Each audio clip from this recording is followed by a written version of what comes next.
Welcome back to another technical deep dive here in the debug zone. Today we're tackling a big question and breaking it down with insights from other users.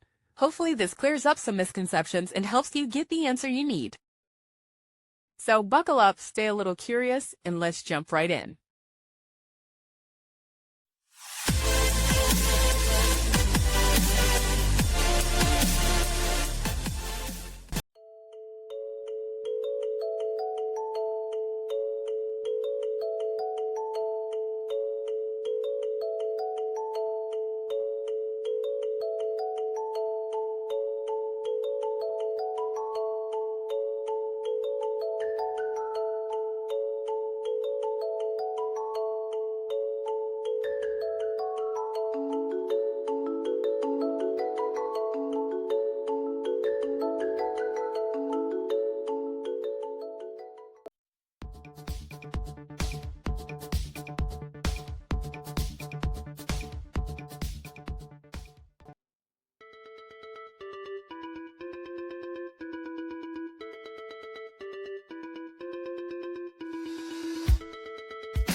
And that's a wrap.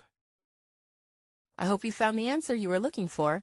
If you did, take a second to hit that subscribe button. It really helps out. And let me know in the comments which solution worked best for you. See you next time in the debug zone.